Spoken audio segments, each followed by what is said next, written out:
Bonjour à toutes et à tous. Et si on se disait que les outils qu'on utilise en formation, c'était pas juste des petites aides, mais de véritables super-pouvoirs.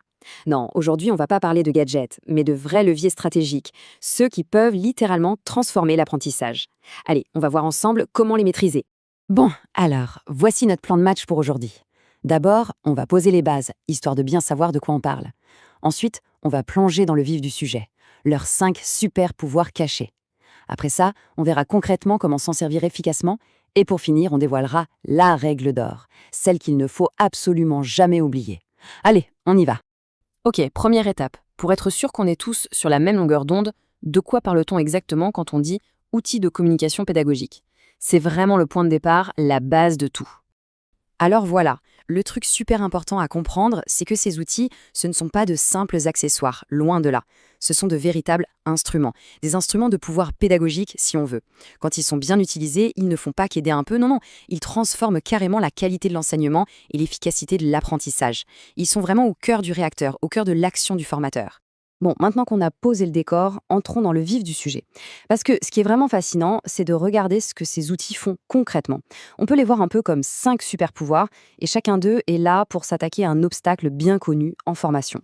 Le tout premier super pouvoir, et c'est sans doute le plus fondamental, c'est de soutenir la parole. Et oui, parce que tout part de là, n'est-ce pas? L'objectif numéro 1, s'assurer que le message passe, et surtout qu'il passe bien. C'est ça, le pouvoir d'un simple visuel. C'est fou, non? Il agit un peu comme un traducteur universel entre le formateur et l'apprenant.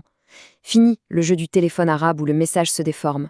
Là, l'idée qui part du formateur, elle arrive intacte chez l'apprenant. Le fossé de l'incompréhension, hop, il est comblé. Deuxième super pouvoir. Celui-là, son job, c'est de faire le pont. Mais le pont entre quoi et quoi? Entre la théorie et la pratique. Entre le simple fait de dire les choses et le fait de les faire. Ça, c'est tout le pouvoir de la démonstration. Et c'est absolument crucial pour n'importe quelle compétence pratique.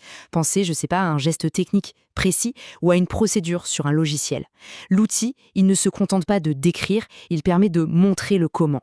Et là, d'un coup, l'abstrait devient concret, il devient visible et surtout, il devient reproductible. On passe au troisième super pouvoir. Et celui-là, il s'attaque à un vrai poids lourd, un des plus grands ennemis de l'apprentissage. J'ai nommé l'abstraction. Quiconque a déjà essayé d'expliquer un concept vraiment complexe juste avec des mots, sait à quel point ça peut être un casse-tête. Ce super pouvoir, c'est la solution. Il vient dissiper le brouillard d'idées pour le transformer en une sorte de carte mentale bien claire. Ça donne à l'esprit une encre visuelle, quelque chose de solide auquel se raccrocher. Quatrième fonction. Là, on parle d'ancrage. L'idée, c'est de faire en sorte que les connaissances ne rentrent pas par une oreille pour sortir par l'autre.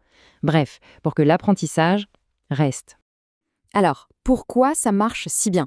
En fait, c'est assez simple. En mobilisant la vue en plus de l'ouïe, on est en train de créer plusieurs autoroutes qui mènent au cerveau.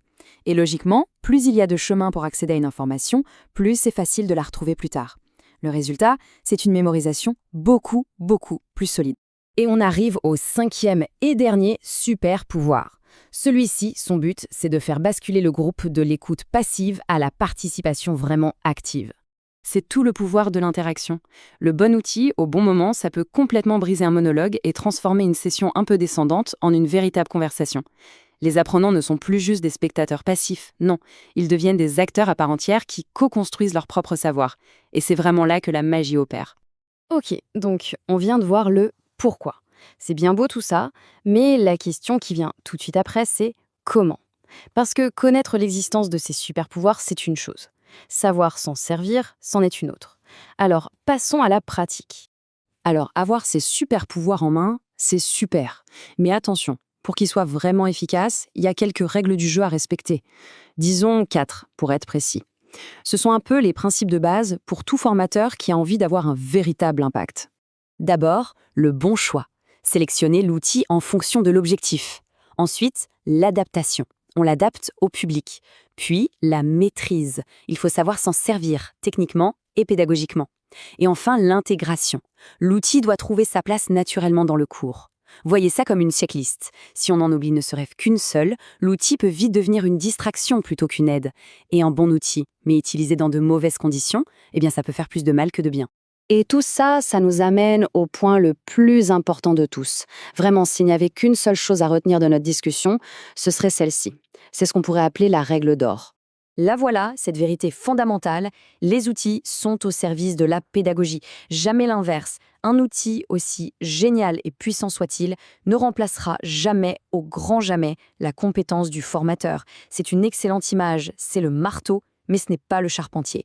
L'outil n'est jamais qu'un prolongement du savoir-faire de la personne qui l'utilise. Et cette règle d'or, elle nous laisse avec une question vraiment cruciale pour l'avenir. Parce qu'à l'ère de l'intelligence artificielle, de l'automatisation, où la technologie évolue à une vitesse folle, quel sera le prochain rôle du formateur humain? Comment est-ce que notre manière de choisir, de maîtriser ces outils va devoir évoluer pour qu'on reste pertinent et peut-être même irremplaçable? C'est une vaste question et la discussion, elle, ne fait que commencer.